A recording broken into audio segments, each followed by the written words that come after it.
bienvenue dans cette deuxième édition des Datasprout. Nous avons aujourd'hui le plaisir immense de parler d'un sujet absolument brûlant, la performance. Un sujet assez obsédant, il faut bien le dire. Alors, en gros, comment ça va se passer? Nous allons d'abord nous intéresser dans l'ordre finalement à l'ingestion de données. Donc, je crois que Jean-Marc nous a préparé des tas de choses pour des tas d'astuces et autres pour être performants avec notre tuyauterie. Voilà. Ensuite, je ferai une petite partie légère, mais essentielle aussi, sur l'optimisation de la performance par rapport au modèle MAM, au data model. Puis nous aurons Édouard, qui va nous faire, lui, toute la partie visuelle et comment vous pouvez complètement foutre votre rapport en l'air avec des mauvais visuels, ou vice-versa. Et Arnaud, le maître du DAX, viendra conclure. Voilà. Et évidemment, on va se faire un plaisir d'intervenir, de rebondir sur les sujets. Et pour ça, nous avons la présence de tous nos petits choux, dont Mathilde. On va attendre avec impatience tes réactions et autres remarques. Voilà. Bien, ben Jean-Marc, écoute, c'est à toi. Hein. Je t'en prie. À toi l'antenne. Eh bien. À moi l'antenne. Eh bien, bonjour, bonjour mes petits choux, comme tu le disais. Je suis arrivé à un âge où je peux me permettre ce genre de conneries. Alors, aujourd'hui, je vais vous raconter la première des histoires de tonton Jean-Marc. Et j'aimerais commencer par, on parle de performance, j'aimerais commencer par citer une parole d'un éminent politicien italien qui était candidat à la présidence de la République la semaine passée et qui dit « Ce n'est pas la taille qui compte, c'est ce qu'on fait avec ». C'est Monsieur Rocco Siffredi qui dit ça. Pourquoi ça? Je ne vais pas aller regarder actuellement ou je ne vais pas m'appesantir sur tout ce qui se passe à l'intérieur de Power BI en tant que tel. Mais j'aimerais bien vous parler un peu plus de ce qui se passe avant et de comment on peut avoir nos données à l'intérieur de Power BI. Et là-bas, effectivement, c'est pas trop la taille qui compte, c'est surtout ce qu'on doit faire avec. Alors, je ne vais pas rentrer dans des considérations théoriques très, très compliquées. Je vous ai préparé une toute petite démo, le temps ne permettant pas de faire beaucoup plus. Mais une toute petite démo avec, j'aimerais bien que ça arrive, où je pars de données qui se trouvent sur une instance serveur on-premise, sur ma machine en l'occurrence. J'ai besoin de 3 tables. J'ai une base de données dans laquelle j'ai une table client qui contient 982 records. J'ai une table de commandes qui en contient 818 000 et j'ai le détail de ces commandes qui fait environ 13,5 millions de records. En tant que tel, mon patron, mon gouvernement m'a demandé de créer juste un petit Power BI qui visualise pour l'année 2018, 2019 et 2020, par pays de clients et par nom de clients, le turnover, donc le chiffre d'affaires. Rien de bien complexe, rien de bien compliqué. Maintenant, j'ai du mal à vous dire quelles sont les bonnes pratiques. Par contre, je peux très, très facilement vous expliquer quelles sont les mauvaises pratiques. Et là-bas, je trace ça plutôt comme comment est-ce qu'on peut ralentir le chargement des data en Power BI.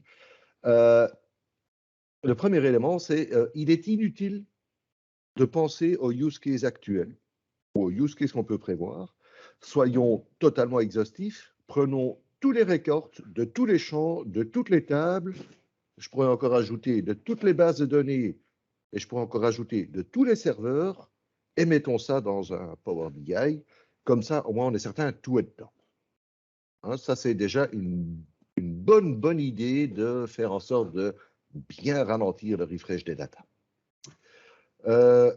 Deuxième petite chose qui est pas mal aussi, c'est surtout si vous travaillez avec un serveur database qui soit maintenant on-prem ou sur Azure, ne surchargez pas, ne survitaminez pas ce serveur. Ce serveur ne sert à rien. Il ne sert qu'à stocker des données qui sont traitées, utilisées par des systèmes transactionnels.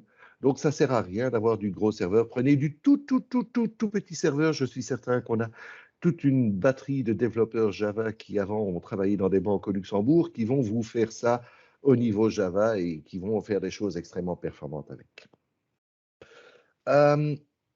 Alors, vu qu'on a pris la décision de prendre un tout petit serveur DB, eh ben, on va être un peu coincé si on veut faire travailler un peu ce serveur parce qu'il est déjà saturé. Donc, eh ben, prenons toutes les données et on va faire toutes les transformations possibles et imaginables auxquelles on pense. On va toutes les faire dans le Power BI, dans le modèle tabulaire en tant que tel. On va aller créer des colonnes calculées, on va aller rajouter des filtres, on va agréger, on va tout faire et on va tout faire sur la capacité Power BI dont on a. Parce que comme ça, au moins, on est certain de ne pas surcharger le back-end, le serveur SQLDB, et on est certain de ne pas se retirer les oreilles par nos chers développeurs Java. J'ai rien contre le Java, ni contre les développeurs, même peut-être pas contre des développeurs Java. Enfin. Alors bon, on est on-prem, on a notre Power BI qui est dans le cloud. Alors surtout, ça ne sert à rien d'avoir une connexion rapide entre l'endroit où résident les données à la source et l'endroit où on doit amener les données. Le bandwidth, c'est très cher en du on-prem et du cloud, et je suis certain qu'on peut se débrouiller avec un bon modem et une bonne ligne analogique. Ceux qui ne comprennent pas ont moins de 30 ans. Mais enfin bon, sur ce, ou moins de 40, je ne sais pas ce que je veux dire. Dernière petite chose aussi, ce qu'il y a de très gai aussi, c'est on a nos données on-prem et on va les exposer dans le cloud, mais ce qui est très gai, c'est faisons faire des allers-retours aux données. Hein, on les a on-prem, on va les envoyer dans le cloud pour les reprendre on-prem, pour les rapatrier dans le cloud, etc. Au moins, les données, elles seront contentes, elles pourront aller faire la grosse gueule par rapport aux autres en disant, nous, on a vu du pays. Donc, surtout, faites en sorte d'envoyer vos données dans tous les sens, ça ira très bien, ça ira très vite. Donc ça, c'est un certain nombre de tout petits conseils, ça n'a rien de technique, mais je peux vous montrer maintenant un peu en live, si je puis dire, ce que ça pourrait faire. Alors, je vais essayer de trouver, parce que j'ai plein de choses ouvertes, on va commencer par, ici j'avais une proposition really bad. Donc ici, on avait dit par année, par pays et éventuellement même par client, voilà, on veut un chiffre d'affaires. Je vois ces données-là, je rafraîchis ces données-là, je vois que mon visuel il est performant, je suis content. Par ailleurs, si je vais regarder dans le Power BI qui s'appelle Way Better, j'ai exactement les mêmes données. Et si je vais faire un refresh de mes visuels, ça va durer aussi longtemps. Donc, en tant que tel, au niveau du résultat, il n'y a pas de différence. Il y a quand même une légère différence parce que je vais aller regarder ici mes deux datasets. Si je vais regarder le refresh history de mon dataset really bad, c'est peut-être un peu petit, hein, mais vous allez voir que de manière standard, il a besoin entre 13 minutes et 16 minutes pour rafraîchir. Je vous signale, on rafraîchit 3 tables. Hein. Si je vais regarder les performances du Way Better, j'en suis quand même en moyenne à environ entre 10 et 15 secondes. Donc, il y a quand même un facteur de 1 à 60 au niveau de la performance. C'est le même serveur, c'est la même capacité Power BI, c'est pas exactement les mêmes créneaux de rafraîchissement parce que je ne voulais pas de collapse entre les deux, mais ce n'est pas ça qui joue. Alors, on va quand même essayer de rentrer un peu plus dans le détail parce que qu'est-ce qui s'est passé dans mon really bad, celui qui met un quart d'heure à rafraîchir, qu'est-ce qui se passe? Non seulement je prends toute la table client avec les différents éléments, dont il y en a principalement 2, 3 qui sont utilisés, à savoir un client ID qui sert à relier, un nom de client et un pays de TVA. Donc tout le restant, j'ai amené quand même. Alors si on va regarder au niveau des sales orders, ça devient encore beaucoup plus drôle. J'utilise un ou deux champs, mais ici j'ai tout pris. Et au Sales Order Detail, c'est encore plus drôle parce que là-bas, c'est open bar, on prend tout. Voilà. Si je vais comparer ça à ce que j'ai dans mon... Je dois aller le retrouver. Way Better. C'est celui-là. Qu'est-ce que j'ai? Ah, tiens, je n'ai déjà plus que 2 tables, où j'ai une table avec des clients et les 3 champs qui m'intéressent, et une autre avec le turnover avec, oh, les 3 champs qui m'intéressent. Tiens donc. Donc, rien que le fait de limiter le nombre de colonnes va jouer un grand rôle. Il y a autre chose qui joue aussi à ce niveau-ci, c'est que, et je triche un peu ici, je n'importe pas les tables, mais j'importe des vues. Et ces vues, j'ai en fait un peu travaillé parce que j'ai un peu pré-agrégé mes données. Donc ici, j'ai un petit notebook dans mon Azure Data Studio et vous pouvez aller regarder. On travaille ici principalement sur ces 3 tables. Si on va regarder, vous voyez, je n'ai pas menti, je suis au record près, j'ai ce que j'avais mis dans la présentation. Et ici, les 3 prochains statements sont en fait des statements qui vont être lancés par mon Power BI. Le premier, qui en tant que tel n'est pas lancé, va uniquement aller regarder les 100 000 premiers records, uniquement d'un champ de ma table des détails. Si j'exécute ça, je vois que mon temps d'exécution, c'est 1 seconde. Tout va bien. Si maintenant je vais aller regarder, et j'essaye toujours de simuler ce qui se passe au niveau back-end, où je dis, tu me prends tous les champs, le très célèbre select étoile que tout le monde adore, surtout du côté back-end. Si j'exécute ça, je prends le même nombre de records. Déjà, je vais voir que mon temps d'exécution n'est pas le même, et j'arrive à un temps d'exécution de 7 secondes. Bon, naturellement, je ne rapatrie pas autant de données, mais il se trouve aussi que j'ai fait exprès de prendre une base de données bien pourrie et une table qui est bien pourrie parce que dans la table ici, j'ai des fonctions SQL qui sont exécutées record par record et qui ne sont pas matérialisées dans la table. Donc, rien que le fait d'avoir de l'SQL peu performant en back-end va déjà pouvoir jouer énormément. Petit conseil, essayez quand même, si vous vous branchez sur les bases SQL, d'avoir des statements SQL les plus performants possibles pour aller générer ce que vous voulez. Dernier petit point, ici, je vous avais parlé en montrant dans le Power BI que effectivement, je ne m'amuse pas à aller rapatrier toutes les données, mais j'ai préparé une petite vue. Je peux vous montrer si ça vous intéresse, mais j'ai préparé juste une toute petite vue. Si j'exécute la vue, je vais voir, ça va mouliner. Et je vais me faire engueuler par Isabelle parce que la vue va mettre 3 ou 4 secondes à s'exécuter. Ah, Elle va au-delà dire d'une 6. seconde. Ouais, je suis même à 5 secondes. Oh là là, catastrophe. Pour 497 records, c'est catastrophique, Isabelle. Mais en clair, ici, rien que pour avoir les chiffres d'affaires, 5 secondes me suffisent. Je m'en fiche un peu, Isabelle, je sais que ce n'est pas performant, mais ici, on part en mode import. C'est Power BI qui importe les données. Que le statement dure 1 seconde ou qu'il en dure 6, à la limite, je m'en fiche. Par contre, si le statement en dure 1 minute et demie ou 5 minutes, là-bas, ça va commencer à avoir un impact au niveau du refresh.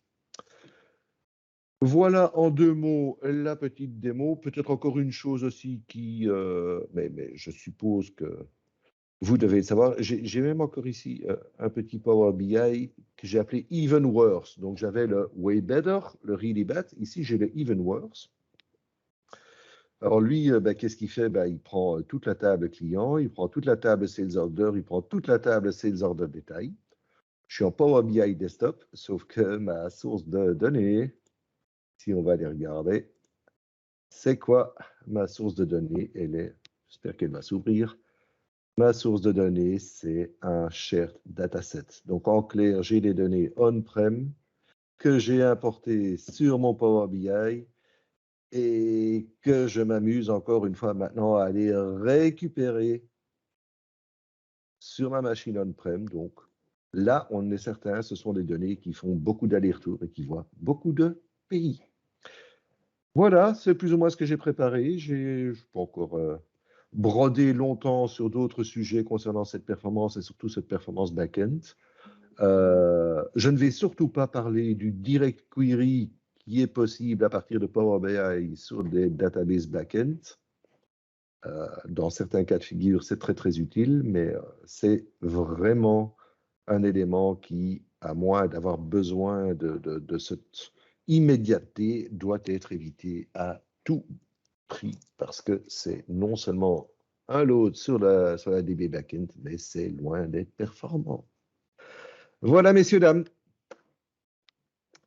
Et sur ce, Très enrichissant. Super, merci, merci Jean-Marc. Alors, on va peut-être faire un petit tour de table par rapport à ce que Jean-Marc a dit. Enfin, le timekeeper nous dira si c'est possible ou pas de le faire. On a débordé un petit peu, mais bon, c'est avec Jean-Marc allait Voilà. parler un peu plus, mais ça va, il est quand même resté dans son temps. Oui, tout à fait. Et donc, je pense que, enfin, voilà, Comme Yves, quoi. Je suis resté dans mon temps. J'en suis toute fière. Bon, là, par contre, on fait du hors-sujet, donc je dois t'expliquer. Allez, on va pas perdre trop de temps. Arrête de traîner, Isabelle. Je suis fort chevalier, mais bon, enfin, soit. Bon, j'enlève mon brel. Hein. Moi, je ne peux que compléter. Je ne peux que compléter ce que tu viens de dire, effectivement, ne pas reprendre tous les champs. C'est vraiment une super bonne pratique, mais j'imagine qu'Isabelle va encore en parler sur la partie modèle. Le fait de créer des vues, c'est aussi une best practice pour pouvoir ne pas le faire dans les… Pas 50. Non, une vue sur la table, dimension, le fait qu'on veut remonter, pour limiter, idéalement pour limiter, c'est pas là où on va mettre des règles de gestion complexes, mais si on peut ajouter un petit case when ou je sais pas, au genre de truc, qu'on doit vraiment le faire, autant le faire là et pas dans les calculités de colonnes, surtout ne pas en faire. Donc tout ce que tu dis, je suis à 100% avec, donc voilà.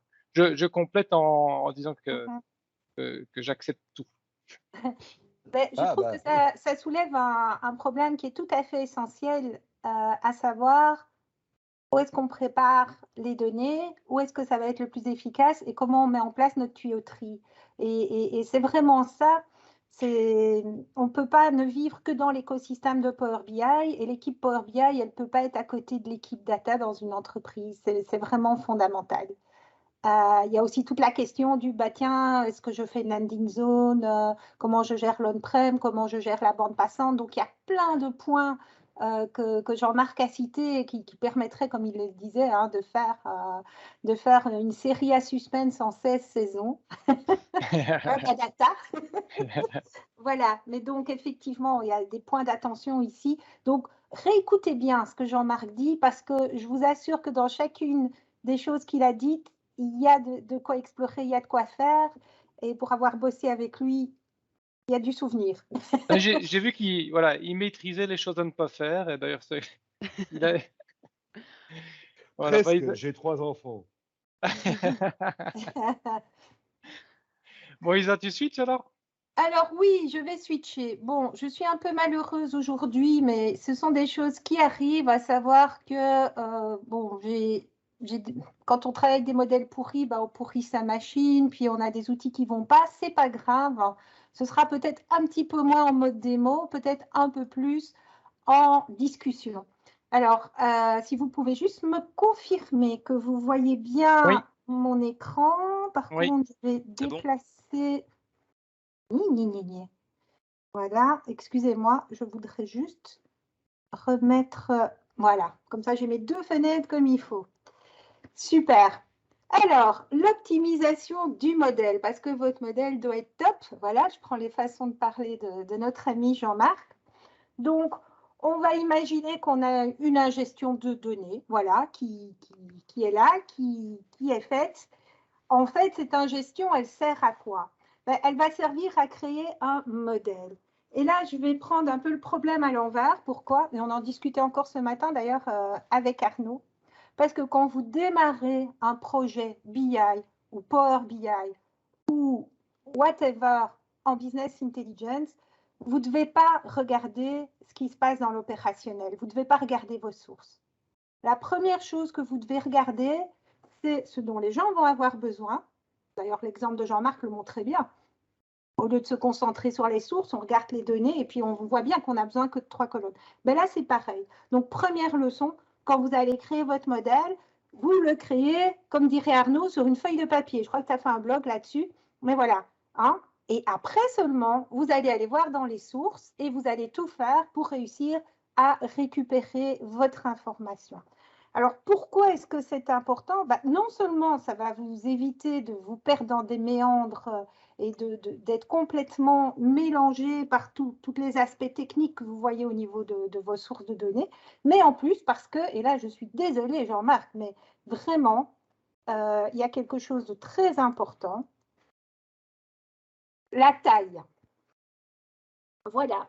Alors oui, j'ai atteint un certain âge, une certaine expérience, et je me permets de vous le dire, la taille a vraiment de l'importance. Alors pourquoi est-ce qu'elle a de l'importance?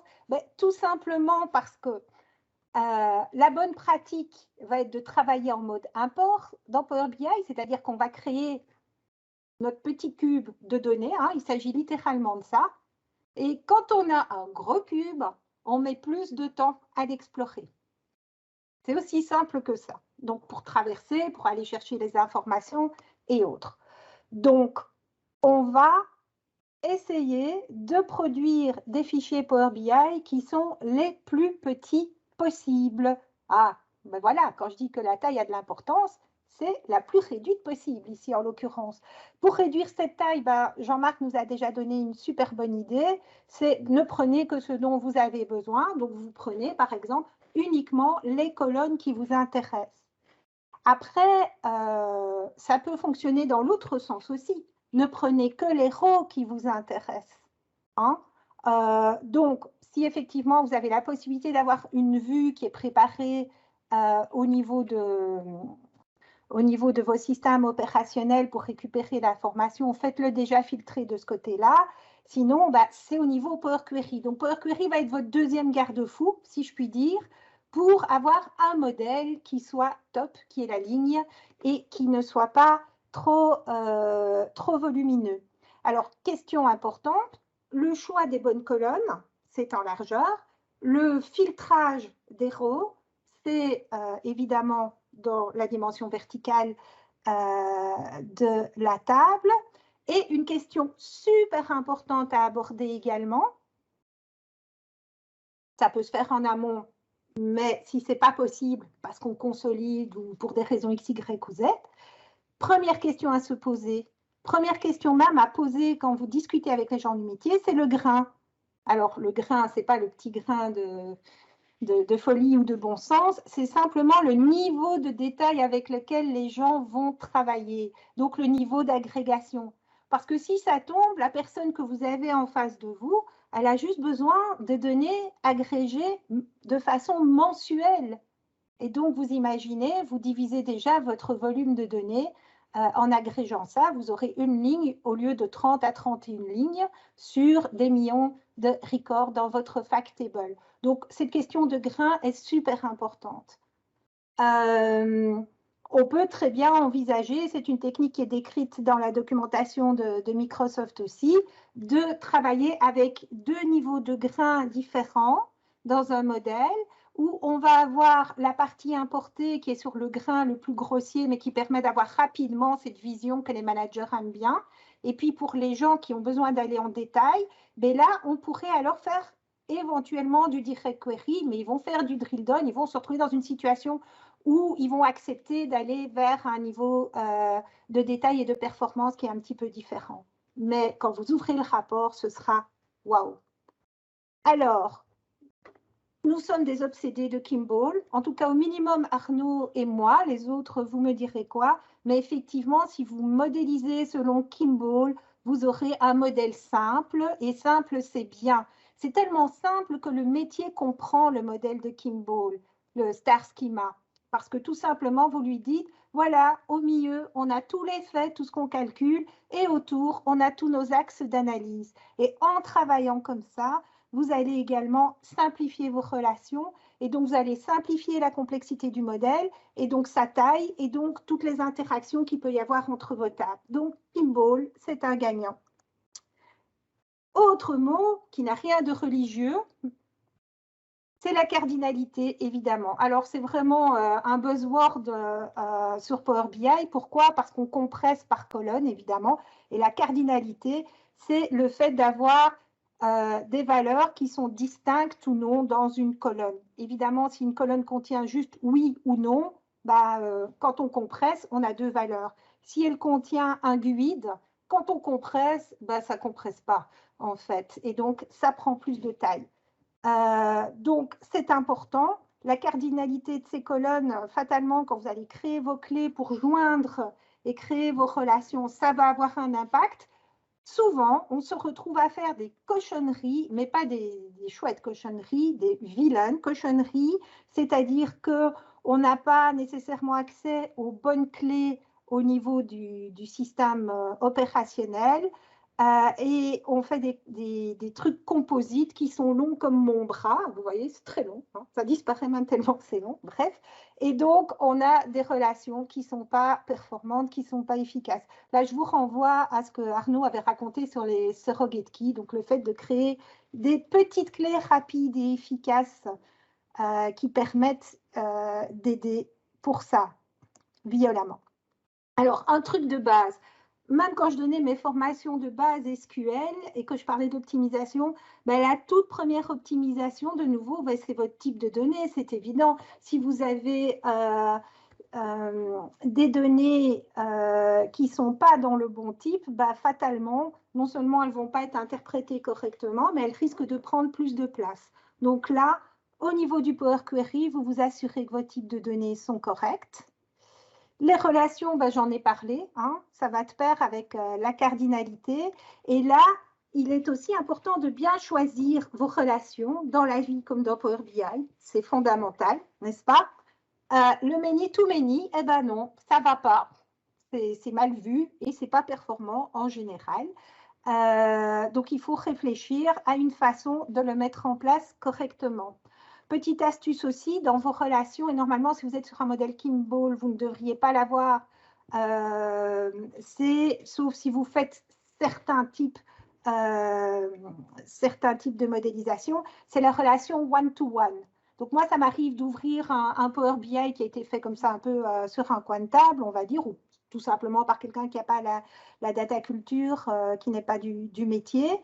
Ben, si vous voyez du one-to-one, posez-vous la question de voir si ça a vraiment du sens. Soit c'est parce qu'on a splitté la fact, effectivement, pour avoir plus de punch, soit c'est simplement, ben non, n'aie pas peur, fais une matrice, mon gars, ça va bien se passer, on a les colonnes qui se compressent.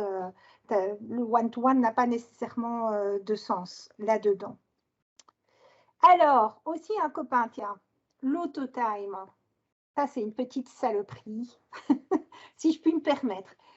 Après, c'est très sympa. Hein. Vous êtes un utilisateur métier, vous faites le saut entre Excel et Power BI, vous allez chercher vos données et puis c'est magique. Vous voyez que vos dates se transforment de façon fluide en vous proposant des hiérarchies. Vous avez de l'intelligence dans vos filtres. Vous êtes heureux. Sauf que votre modèle, il devient de plus en plus gros, et notamment dans la cure d'amaigrissement de tante Isabelle, hein, puisqu'on a tonton Jean-Marc, je vais vous dire, créez plutôt une dimension temps. Parce que l'autotime, c'est une petite table qui est générée en interne. En soit, c'est pas mal, il fait le boulot pour vous. Sauf que chaque fois que vous avez une colonne date, il va dire « Ah oui, il me faut un autotime ». Et donc, finalement, c'est comme les douceurs, quoi. Ça finit par s'accumuler et donc ce n'est pas bon pour le modèle. Voilà, voilà. Alors, j'aurais bien aimé vous montrer tout ça, mais j'ai complètement pourri mon Power BI Desktop en ouvrant un fichier tout pas beau. Donc, voilà. Pour aller voir ces informations, pour pouvoir travailler dessus, je vous mettrai des liens dans la vidéo parce qu'il y a des articles et surtout, il y a dans le cursus de Microsoft des choses super chouettes. Et vous verrez comment faire, comment aller voir la cardinalité, comment voir la taille de vos colonnes, etc. etc. C'est vraiment important. Une dernière petite chose, quand vous voulez tester la performance de ce que vous faites dans votre fichier Power BI, que ce soit au niveau Power Query ou autre, méfiez-vous du cache. Mais ça, je laisse pour la suite. Voilà. Moi, j'ai une petite question pour toi, Isabelle. Tout d'abord, merci pour la présentation. Et c'était vraiment intéressant. Mais ma question, c'est est-ce que splitter une fact, ça va améliorer toujours la performance ou pas? Donc, tu disais tantôt que la relation one-to-one, tu vois, parfois tu peux splitter parce que tu splits une fact. Est-ce que ça permet d'améliorer la performance ou pas? Alors, je vais te faire une réponse de Normand, hein, parce qu'il n'y a pas de toujours déjà dans les réponses. Et en fait, ça obéit à un cas de figure, assez précis quand tu veux faire ça. Le nom va me revenir. Tu me prends un brûle-pourpoint là, mais c'est vraiment quand tu... Un trou normand. Pardon? Un trou normand. Un trou normand, c'est ça, fous-toi de moi. Tu l'embrouilles encore plus, la pauvre. Non, mais c'est vraiment... Oui. Voilà, la dimension dégénérée. Donc, ici, on a un one-to-one et en fait, on va recréer des informations qui sont plutôt utilisées pour le filtrage ou autre. Et donc, ça permet de réduire un certain nombre de choses, mais surtout, ça donne aussi quelque chose d'un peu plus intuitif. Voilà, Ok. c'est un type de modélisation. Quand je vous disais qu'il fallait s'appuyer sur Kimball, voilà, mais je m'arrête là parce que vous avez des tas de choses à dire. Moi, en commentaire, forcément, tu as le sujet le plus sympa. Niveau performance dans Power BI, forcément, la gestion était très importante, mais c'est sûr que c'est 80% des perfs se jouent là-dedans, dans la complexité du modèle, le fait que ce soit businessment bien représenté, donc Kimball, les dimensions, les faits.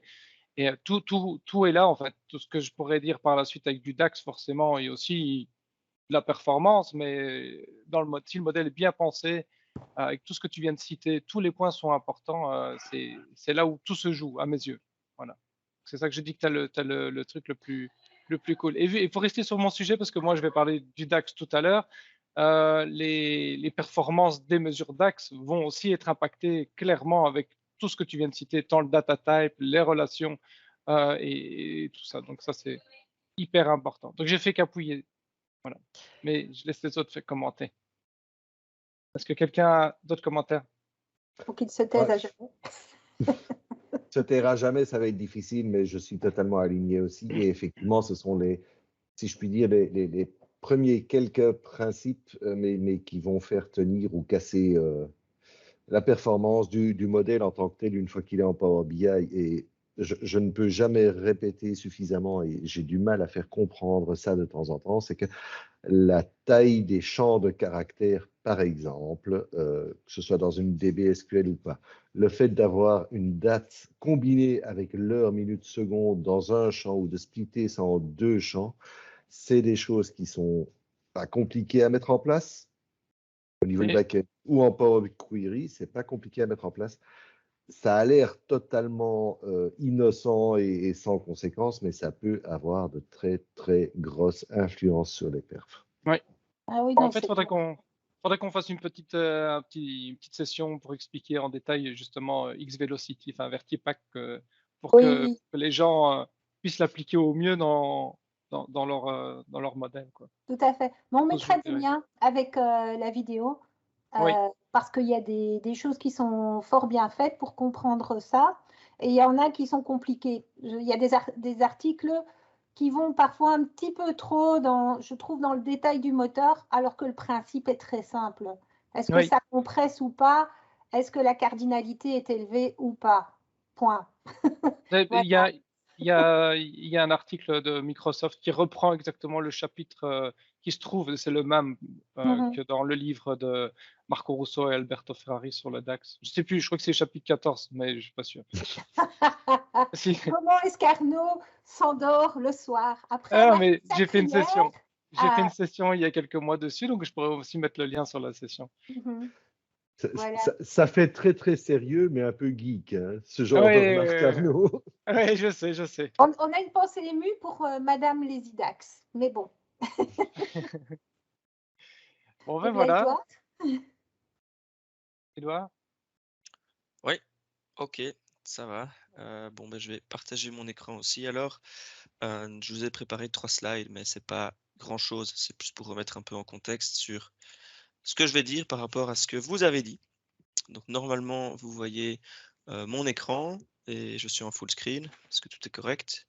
Tu as coupé les doigts du petit chou sur le logo. Ah, désolé. Non, je l'ai copié-collé du site internet. Donc Pas de souci. voilà. Ok, j'espère que c'est bon. Voilà, donc ici on a parlé de plein de choses et je vous avoue, moi j'ai travaillé avec un dataset de voiture, donc c'est pour ça que je pensais à ça. Mais j'ai fait un peu le parallèle entre une voiture qui va d'un point A à un point B, la notion de vitesse et nous ce qu'on fait dans la BI, c'est au final arriver avec l'information et avoir des rapports qui sont performants. Alors Isa, elle vous a parlé du volume, elle disait que la taille était importante, donc forcément dans une voiture on a besoin d'avoir un bon moteur avec une bonne architecture, des pistons, tout ce que vous voulez. Tonton Jean-Marc qui vous a parlé des allers-retours entre les données on-prem et cloud. J'ai mis une boîte de vitesse, je ne sais pas si c'est la meilleure analogie, mais il y a un peu de ça. Comment est-ce qu'on peut précalculer les données dans des vues? Comme ça, quand on rafraîchit un rapport, eh bien, le rapport ne va pas aller retravailler toute cette logique qui au final reste la même et c'est mieux de l'avoir dans une vue. Et alors, moi, maintenant, je vais vous parler un peu des visuels, justement. Et quand je dis des visuels, c'est des bénéfices qui sont beaucoup moins visibles, mais qui sont quand même importants. Donc, j'ai pris l'analogie d'une voiture qui est aérodynamique. Il faut un bon moteur, il faut une bonne boîte de vitesse, c'est le plus important, mais il y a quand même des petits gains qu'on peut faire après du côté du reporting. Et alors après, DAX, Arnaud, je l'appelle DAX même maintenant, il va parler du DAX et de l'intelligence derrière pour faire des calculs et ainsi de suite. Alors, je vous ai préparé un petit rapport. Je ne l'ai pas ouvert exprès parce que peut-être, comme vous le savez, eh bien, quand on ouvre un rapport Power BI, il va aller précharger plein de données en cache. Et donc, plus on manipule le Power BI, plus on a l'impression que ça va aller vite. Et c'est une erreur que je fais souvent. J'utilise de plus en plus le rapport Power BI. Tout me paraît rapide. Et une fois que je le publie sur le serveur et que l'utilisateur l'ouvre pour la première fois, il dit « c'est lent, il y a des roues qui tournent partout, j'aime pas ». Donc j'ouvre maintenant ce fameux rapport et j'ai fait à peu près la même chose que Jean-Marc. J'ai fait une page que j'ai appelée bad ou je ne sais plus comment je l'ai appelée, before, after ou slow. Enfin une page avec des choses à ne pas faire et puis une page avec des choses à faire. Donc ici je charge mon rapport. Déjà j'ai à peu près 18 roues qui tournent partout. Donc je ne suis pas très fan et vous voyez quand même que c'est moi je trouve ça très lent en tout cas, 5 secondes pour charger des données où au final on travaille avec un tout petit modèle de données. Je vous assure qu'en termes de nombre de lignes ici, j'ai une fact qui fait 400 lignes, donc c'est vraiment pas grand chose et je suis sûr que vous travaillez avec beaucoup plus que ça. Je suis resté dans le thème des voitures, mais ça c'est un peu moins important. Alors qu'est-ce qu'on a comme élément visuel sur cette page? On a 5 slicers, Power BI c'est interactif, les utilisateurs adorent pouvoir les filtrer comme ça et avoir des filtres hiérarchiques où on peut scroller à souhait et trouver ce qu'on veut. Et c'est formidable parce que quand on clique sur une valeur, par exemple, je veux travailler avec les voitures noires, eh bien, tous les autres visuels vont se charger.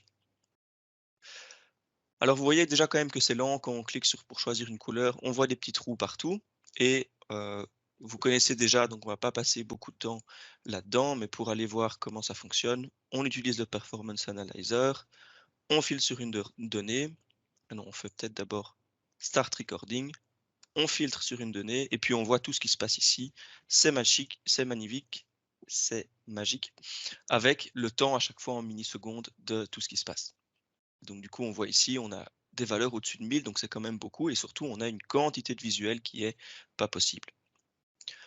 Alors, comment est-ce qu'on fait pour résoudre ça? Moi, j'ai pas de formule magique, comme je vous ai dit. Je pense que l'optimisation des visuels, c'est vraiment la chose à faire en dernier. Et normalement, si un visuel prend du temps à charger, c'est qu'il y a du DAX ou qu'il y a une architecture derrière qui ne fonctionne pas.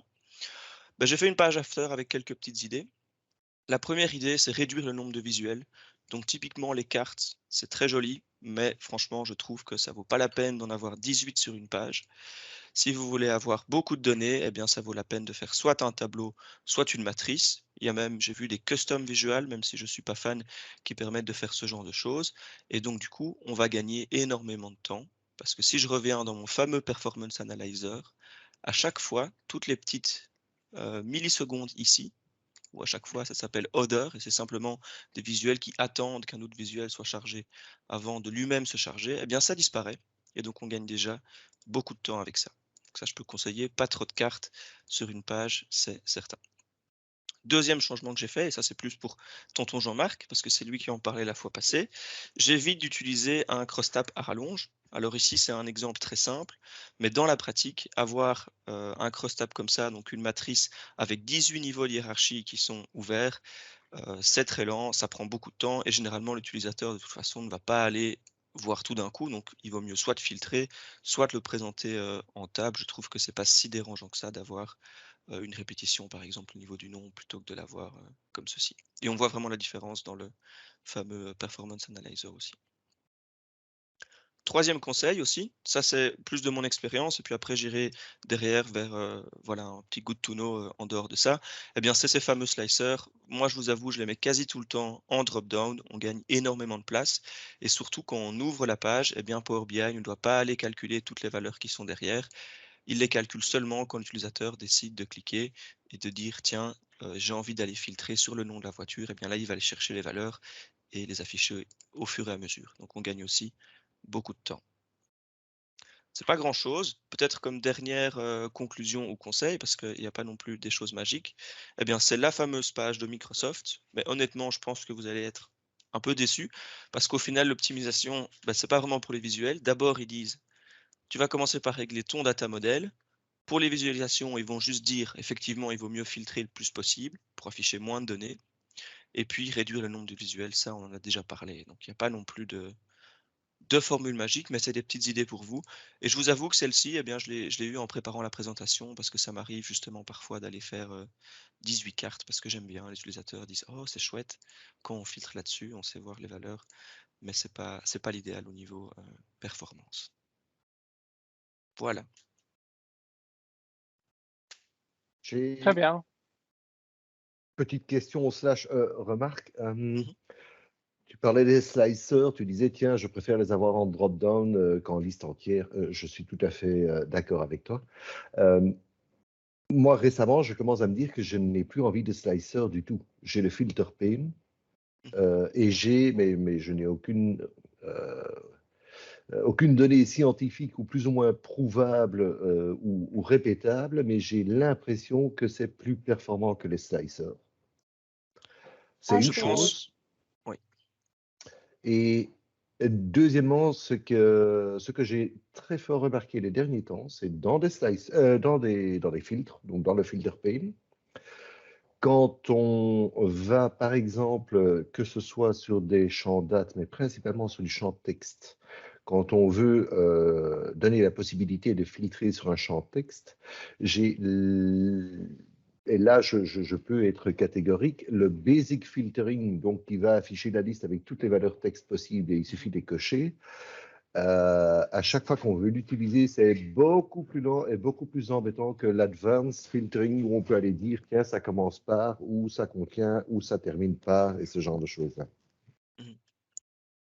Tout à fait, je suis d'accord. Enfin, pour le deuxième point, en tout cas, j'utilise aussi beaucoup plus l'advanced quand il veut aller charger toute la liste. Je ne sais pas pourquoi, mais effectivement, c'est plus lent. Ça n'a rien de très fondamental, hein, mais c'est juste côté facilité d'usage et côté convivialité, on ne doit pas attendre qu'on ait toutes les possibilités qui arrivent, quoi. Il y a peut-être encore aussi deux petites choses qui me viennent en tête par rapport à ça. Alors, il suffit que je le dise pour que ma tête se vide, c'est fabuleux. J'adore vieillir. Soit. Alors, oui, C'est la pas l'âge, première.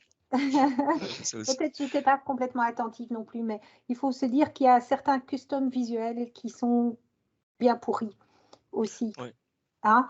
Donc, si vous ne trouvez pas votre bonheur dans les visuels standards et que vous allez sur le marché, voilà, au marché, donc sur la marketplace pour aller chercher un custom visuel, déjà, vous avez ceux qui sont certifiés par Microsoft. Est-ce que ça veut dire qu'ils vont être super performants à tous les coups? Non. Ça veut simplement dire que quand Microsoft fait une mise à jour, ils vont continuer à fonctionner.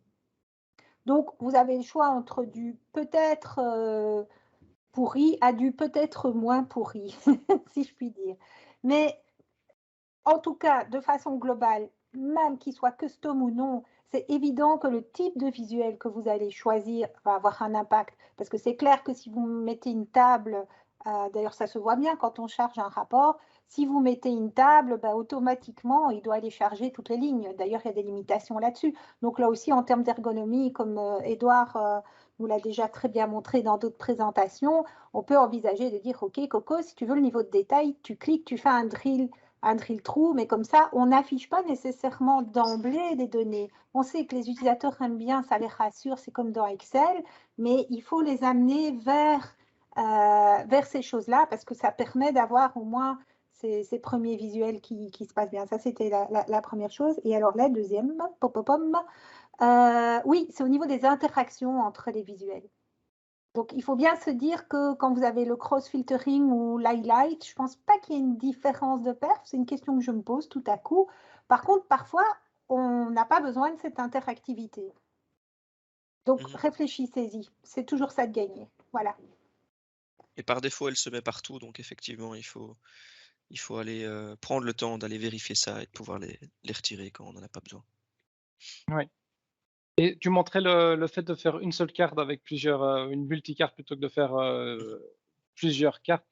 Effectivement, là, on gagne du temps. Enfin, ça dépend le calcul qui est réalisé derrière parce qu'il n'y aura qu'une seule query qui sera envoyée à l'engine, enfin à Power BI pour la réaliser. Mais après, voilà. Et alors, le visuel ne doit pas attendre que l'autre charge. Parce qu'en fait, il y a une séquence cachée dans Power BI quand on ouvre un rapport qui dit, tiens, charge d'abord celui-là, et une fois que celui-là est chargé, charge-moi l'autre. Et avec un seul visuel, forcément, tout va. Je me demande d'ailleurs si, vous voyez, dans l'onglet sélection, on peut choisir le tab. Je sais pas, il y a un deuxième tab qui permet de choisir l'ordre des tabulations. Je me demande si celui-là n'impacte pas aussi l'ordre des visuels. Si on peut pas le voir et le changer aussi. Alors ça, j'en sais rien. Non, je sais pas non plus. J'ai jamais testé. Mais effectivement. Chouette, des idées, des choses à faire. Et puis, je vous rappelle aussi cet outil fabuleux qui est l'Advanced Performance Analyzer qui va vous permettre d'aller gratter soit vos visuels ou votre DAX, n'est-ce pas Arnaud? Oui, mais en parlant de DAX, justement, je vais partager mon écran et je vais reprendre là où Edouard avait initié son début de présentation. Alors, vous allez être déçus. Je vous vois, je vais mettre votre visage sur mon autre écran pour continuer à voir votre visage vivre. Hop là. Notre visage déçu. Oui. Après ça. Vous allez être déçus parce que je ne vais pas vous donner de remède miracle au DAX. Parce que du DAX, j'en ai vu de toutes sortes, soit des développeurs SQL, soit des développeurs C#, soit plutôt les utilisateurs Excel qui font des choses d'une manière un petit peu différente. Alors, des fois, ça passe par la reconstruction, des fois, ça passe par des petits tips sur le data type qu'on a vu tout à l'heure, sur le genre de filtrage, le fait de bien faire son calculette. Donc, c'est vraiment multiple et il n'y a pas de remède miracle. Par contre, ce que je peux vous donner, c'est une méthode ou du moins un moyen de tester et de voir quels sont vos soucis au sein du DAX. Donc, je reprends vous voyez bien mon écran. Je reprends donc ta démo sur le Performance Analyzer parce qu'effectivement, si on est développeur ou si on est expert, qu'on doit venir regarder le rapport de quelqu'un qu'on ne connaît pas du tout et on nous dit, ben voilà, il y a un problème lorsque je rafraîchis mon rapport, lorsque l'utilisateur arrive sur la page, c'est lent, il y a un des visuels qui est lent. Donc, mais la première chose à faire, c'est de faire le Performance Analyzer, de rafraîchir les visuels et on va se rendre compte qu'ici, il y a des composants visuels qui est en train de tourner. Et il tourne. Il s'appelle Edouard et dans la smoule. Et il prend 7 secondes, 7758 millisecondes, alors que les autres vont super vite.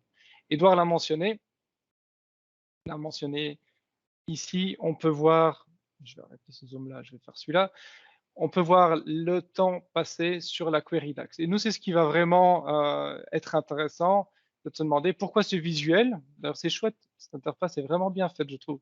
Lorsqu'on va sélectionner le visuel impacté, il va tout de suite le mettre en surbrillance. Donc, visuellement, vous pouvez voir, imaginons, on a plein de trucs, vous pouvez voir lequel est vraiment impactant. Il y a aussi un truc un petit tips que les gens ne connaissent pas spécialement. Ici, j'ai mis un nom un peu spécial. Vous pouvez le renommer. Chaque visuel peut être renommé si vous allez dans l'onglet sélection ici. Vous pouvez le renommer. Je vois Isabelle, tu parles, mais ton micro est éteint.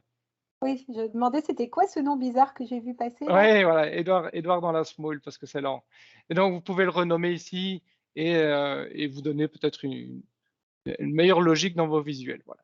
Et ce qui nous intéresse, nous, c'est de comprendre, je prends juste ce petit exemple ici, comprendre comment est-ce qu'on va pouvoir optimiser cette query DAX. Alors, c'est simple, il y a un petit bouton ici sur lequel on va cliquer dessus et ça va nous mettre automatiquement l'expression, enfin la query DAX de ce visuel-là. Donc, chaque visuel va envoyer à l'engine, donc au moteur de base enfin, le moteur ici derrière, donc Vertipack, et va l'interpréter pour nous renvoyer les données qui vont être mises en forme grâce au visuel. Et c'est le temps d'affichage du visuel qui va interpréter justement ces résultats-là et le mettre sous forme de tableau, ordonné comme on l'a demandé, avec la couleur et tout ce qui s'ensuit. Une fois qu'on a cette expression DAX, donc cette query DAX, là, il n'y a pas de miracle, hein, on va utiliser DAX Studio. Donc c'est la méthode que je recommande pour tester vos mesures DAX. Donc DAX Studio, c'est un outil externe qui s'installe, hein, si vous ne connaissez pas. C'est entièrement gratuit. Vous avez un petit icône qui se met dans les external tools, mais vous pouvez aussi le démarrer depuis le menu démarrer de Windows. Vous connectez, là, on est automatiquement connecté sur le Power BI, donc sur le data model, et je vais coller donc la fameuse query. Je vais augmenter un petit peu pour que tout le monde voit bien, et je vais relancer ma query. Il y a un petit minuteur ici, on a vu que ça prenait 8 secondes, donc j'imagine ici il n'y aura pas de miracle, on va de nouveau avoir 8 à 9 secondes, 7 secondes, un petit peu mieux.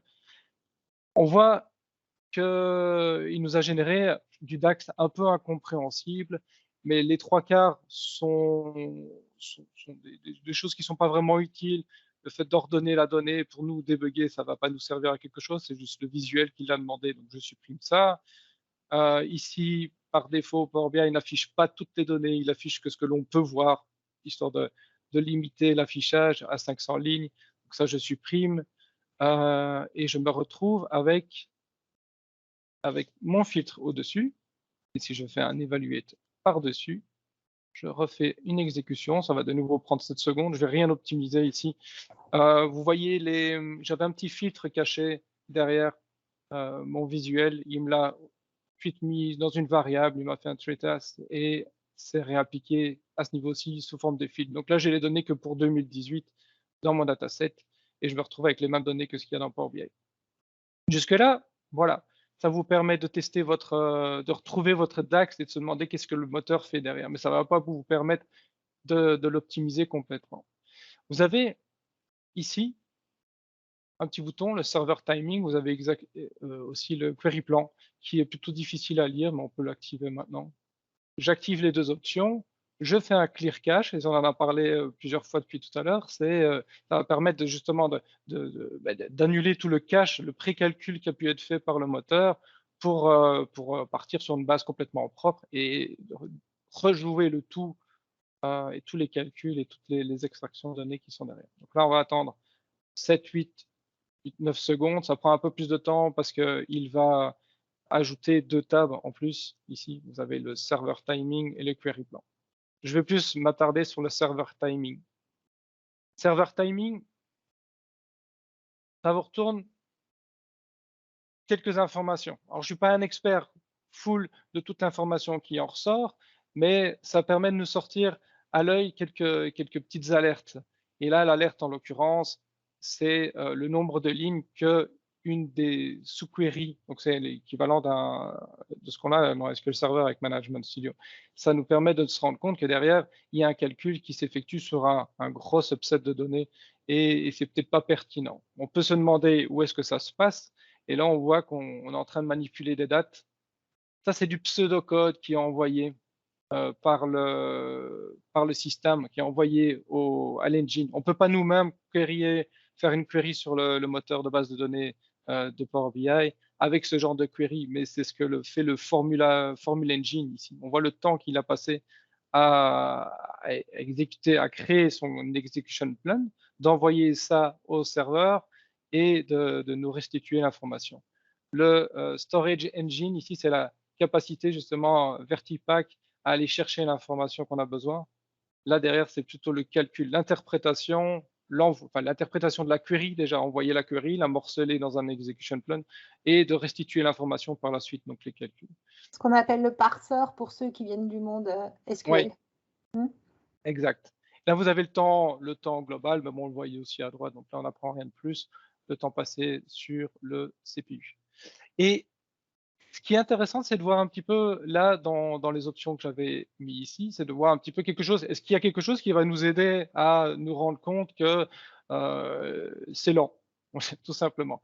Bon, déjà, si on avait eu un tableau, un visuel avec plusieurs mesures, on aurait pu essayer de commenter les mesures. Là, j'en ai qu'une, hein, mais si on avait eu plusieurs, on aurait pu essayer de faire le calcul et essayer déjà peut-être de localiser quelle est la mesure la moins efficiente et de commencer avec celle-là. Après, elles sont peut-être toutes inefficientes, donc il faut peut-être toutes les analyser. S'il n'y en a qu'une, donc c'est celle-là qui est vraiment très lente.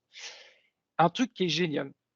Maintenant, on sait que c'est le nombre de cells là qui est lent, parce que c'est la seule mesure. Vous allez ici, cells, reprendre votre mesure, parce que c'est le NB cells qui est impactante. Vous allez cliquer droit, vous allez faire un Defined Dependent Measure ou Define Measure, et automatiquement, DAX Studio va vous ajouter cette mesure au-dessus de votre query. Ce qui est génial, c'est qu'elle elle passe outre le fait l'existence de cette mesure dans votre dataset. Moi, je vais vous le montrer. Si par exemple, ici, je retourne 1, c'est un exemple de Marco Russo, donc je ne veux pas trop me prendre toute la palme. Voilà, mais bon, je trouvais ça vraiment tellement bien, tellement bien expliqué. Voilà, si on redéfinit la mesure qui est pourtant existante dans le dataset, c'est celle qui fait foi dans votre query qui va aller écraser et qui fera foi dans le calcul. Donc, ce qui est chouette, c'est que là maintenant, j'ai un espèce de petit labo, de petit microcosme où je vais pouvoir tester ma mesure plus deep dive. Et je vais aller directement sur un truc qui m'a ébahi parce que je reviens, donc je crée une autre table. Je vous ai créé des mesures ici. Hop là, j'ai créé une mesure A. A est égal à 1, B est égal à 2, C c'est A plus B, et puis j'ai fait D qui fait A plus A fois D, A fois B. Et puis j'ai refait un E derrière qui est un peu plus compliqué, qui réutilise tout ça. Donc on arrive à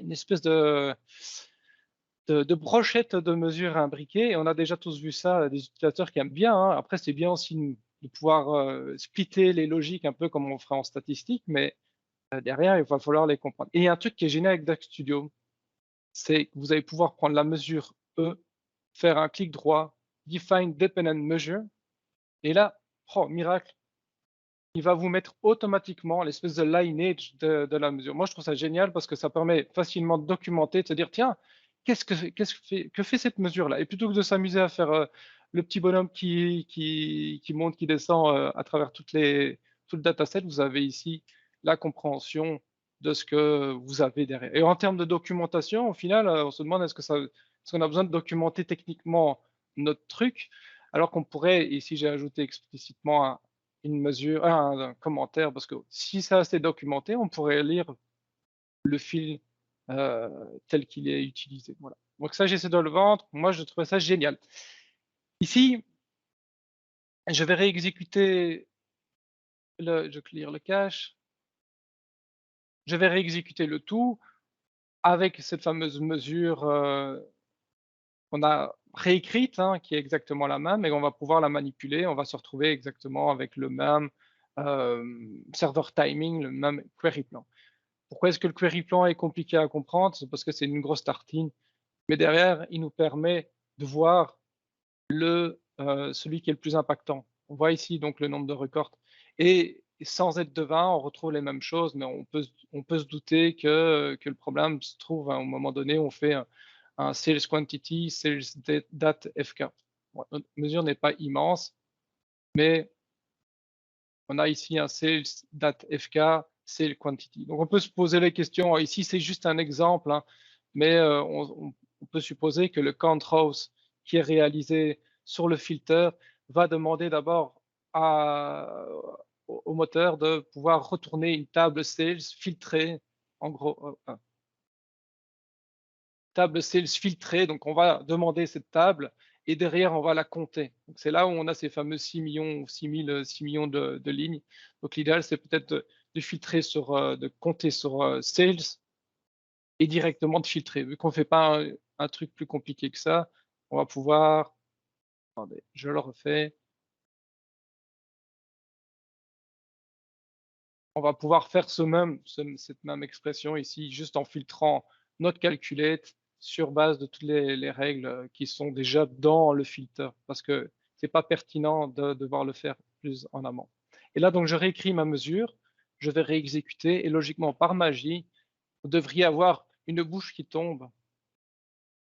Voilà, on a déjà la query qui a été réalisée en 11 millisecondes pour un truc qui paraît complètement fou, parce que le résultat est exactement le même. On a la même chose, on se dit, mais on vient de gagner, on parle même pas en pourcentage, là, c'est vraiment hallucinant. Mais en tout cas, on a pu juste regarder dans ce serveur timing et query plan, voir où est-ce qu'on a notre souci et du coup, jeter notre œil et nos yeux et essayer de trouver une autre manière de procéder. Alors, il n'y a pas de bonne pratique, derrière, ça vient avec l'expérience, mais voilà, il n'y a pas un cours comme en SQL. Là, en SQL, ça me paraît un peu plus clair la manière dont on peut optimiser. Mais en DAX, voilà, vous avez pu mettre le doigt dessus et essayer de l'optimiser. Il y a des choses qu'on ne peut pas optimiser vu la volumétrie, vu ce qu'on a dit tout à l'heure avec la cardinalité et tout ce qu'on a vu juste avant. Une fois que c'est réalisé, vous allez pouvoir, j'ai un petit souci, vous allez pouvoir reprendre votre mesure ici, retourner dans votre Power BI et ben, forcément la copier, la coller dans NB Sales et hop, et faire, ou alors utiliser Tabular Editor si vous voulez. Voilà, et une fois que c'est fait, ben, on peut relancer le Query Execution Plan et on a exactement le même résultat et on a un temps vachement plus intéressant. Voilà. Super cool, super cool. C'est magique. Voilà, et d'autant plus cool que, allez, c'est l'équivalent de quand on fait un set statistique IO, par exemple, dans SQL et qu'on va chercher effectivement là où on a les grosses pertes, si je puis dire, et qu'on commence à tracer. Et ce que tu as fait, c'est vraiment du bon sens parce que, et c'est ce qu'on voit tout le temps, hein, les gens qui prennent tout le paquet, qui traitent tout le paquet et puis qui n'en mangent que 200 grammes. Hein, ça, c'est typique. Et l'autre grosse erreur de performance qu'on voit beaucoup aussi, c'est les gens qui vont chercher gramme par gramme leur information. Ça aussi, ça tue. Hein. Oui. Ah, l'histoire des patates. Le fameux effet patate. Mais ça, on le garde pour une autre fois. Oui, je pense. J'avais toute une liste, on avait toute une liste. Hein. Ouais, c'est clair, c'est clair. Mais non, mais en termes d'outils, c'est vraiment super et c'est vraiment chouette d'avoir ça à disposition parce que toute personne qui a la culture du tuning, rien à voir avec vos bagnoles, les gars, malgré les modèles, désolé. On est ravis de pouvoir retrouver ça. J'avais juste une petite question, peut-être un petit test ou je ne sais pas trop, mais il me semble que j'avais lu dans un article que, en fait, parfois utiliser keep filter au lieu de filter allait optimiser justement aussi la performance. Mais j'ai jamais gratté plus loin l'effet que ça avait. Du coup, j'étais curieuse sur ta mesure, mais voilà. Ah, alors on aurait pu essayer. Ouais. Je ne sais pas si les Ouais, conditions voilà. de poulet marchent mieux ou Oui, avec voilà, ou sans voilà. keep. Et, Mais après, il y avait aussi un sujet sur les variables aussi. J'ai hésité oui, à en c'est parler, ça. mais c'est quand même important de le mentionner, c'est que l'utilisation de variables, et on en revient toujours avec ces patates, mais une fois qu'on a précalculé, une variable va permettre d'être calculée une seule fois, l'exécution de la mesure au sein du contexte, il n'y aura pas besoin de le recalculer à chaque fois, il va être calculé une seule fois et appelé juste le contenant, pas comme une fonction qu'on a vu tout à l'heure. Voilà, mais en fait, c'est vraiment comme la mise en place en cuisine. Hein. Si vous aimez cuisiner, donc dans l'audience, il y en a peut-être, je ne sais pas, c'est ça qui vous permet de cuisiner de façon efficace, c'est de faire ce qu'on appelle la mise en place, c'est que vous préparez, vous pesez tous vos ingrédients d'abord, et puis après, il y a le processus de la construction de la recette. Mais vous avez déjà vos 200 grammes de carottes, vos oignons qui sont là, etc. Et ben, vos variables, c'est pareil. Hein? Les 200 grammes de foie gras. Je vais me faire tuer. Oui. Je vois bien du foie gras ici, mais tu n'y survivrais pas. Je sais. Oui, peut-être une chose aussi, et c'est très, enfin, c'est encore plus important ce que tu viens de nous montrer, Arnaud, quand on a la bonne idée de faire du direct query sur les DB. Oui. Parce que là, et j'ai été confronté à ça il y a récemment, dans les quelques dernières semaines, où l'affichage d'un visuel, et c'était un tableau, mais il y avait 6 colonnes et 8 lignes, mettons. Rien que l'affichage de ça lançait plus que 512 queries sur la backend database. Pas mal. Ouais. Et il y a encore des optimisations, je crois, au niveau du DAX, au niveau de la manière dont on construit ça. C'est du... Parce que naturellement, à ce moment-là, ils viennent vers Ouais. les équipes qui gèrent les back-end database en disant bah, database n'est pas performante. Parfois, on a Bon, une et exception. imaginons-nous 20 utilisateurs concurrents. Là, je Ah, parlais ça- d'un visuel, mais il y en avait 6 ou 7 par page. Il y a une DB SQL qui a intérêt à mouliner derrière, hein, si on laisse ça comme ça et si on veut que ce soit performant. Mais ça, c'est aussi un point important parce que ça peut être, on trouve que c'est là, on va rouspéter auprès du back-end.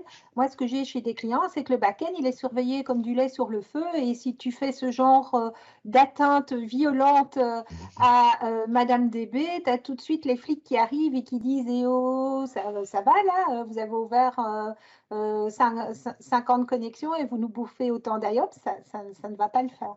Mais Ouais. le Oui, mais query- c'est un peu en Mhm. contradiction, si je puis dire, avec ce qui est vendu côté marketing, stratégie interne dans plusieurs grands groupes actuellement. On va faire du self-service BI. Je suis tout à fait d'accord, c'est génial, mais à partir du moment où ce n'est pas extrêmement bien cadré et où ce genre de joyeuseté est recalé dès le départ, c'est un enfer pour les gens qui sont derrière et qui sont confrontés à des dizaines et des dizaines de questions d'utilisateurs en disant mais ça va pas, mais ça va pas, mais ça va pas, mais ça va pas. C'est votre faute, c'est votre faute, c'est votre faute. Résolvez tous les problèmes. Un prochain sujet, je pense, hein, mais vraiment super important, effectivement, c'est clair. Et zut, j'avais pensé à un truc du coup, mais oui, le direct query, je pense que c'est aussi un sujet à part entière. N'oubliez pas que la bonne pratique, c'est quand même l'import, parce que ça vous permet d'être dans votre écosystème. Donc, le direct query, ça doit répondre à des use cases très spécifiques. Ça, c'est certain. Et puis aussi, la question qui va de pair avec ta question sur le self-service. Self-service, ça ne veut pas dire qu'on branche un tuyau directement sur les bases opérationnelles. Donc, tous ceux qui pensent qu'ils vont faire l'économie de quelque part avoir une couche ETL, c'est mort. Moi, je le dis platement, quoi. C'est impossible, c'est impensable. Je ne dis pas que vous allez nécessairement devoir faire un data warehouse, mais réfléchissez bien. Vous allez avoir beaucoup de mal et la couche minimale, ça sera du share dataset, je pense. Mais bon, tout ça, c'est... Oh oui, il faut qu'on fasse ce sujet, il faut. Moi, je dirais, pour conclure de mon côté, je dirais effectivement tout a été mentionné. Et s'il n'y avait qu'une seule chose à retenir, c'est vraiment du bon sens. Et comme tu disais, c'est se positionner au niveau du business, éduquer un peu le business, voir qu'est-ce qu'ils veulent faire et ne pas tout reprendre. C'est ce que tu disais, Jean-Marc, pas reprendre tous les champs. Ne pas faire du direct query juste pour un besoin peut-être minime de nearly real time, parce que derrière, ça va plomber toutes les performances, tant du DAX que des queries. Et au niveau visuel, c'est ce que disait Edouard, pas tout afficher parce que ça fait trop de calcul DAX, ça fait trop de besoins, trop de ventilation de données et tout part du besoin utilisateur, de l'écouter au maximum, pas tout donner en espérant qu'ils aient tout et qu'ils soient heureux. Non, juste leur donner ce qu'ils ont vraiment besoin et c'est de les piloter dessus justement. Pour moi, ce serait plus mon mot de la fin, c'est s'il y a vraiment une bonne performance à avoir, un bon truc à faire pour la performance, c'est réfléchir à ce qu'on a besoin. Voilà. Ça, c'est ma conclusion. Qu'est-ce que vous diriez, vous, en conclusion, sur ce sujet? Oh, que la force et que la violence et que la puissance ne sont pas une réponse à tout. J'ai appris ça le jour où un moustique s'est posé sur une partie tendre de mon anatomie. Ok, ça c'est une belle conclusion, effectivement. D'accord.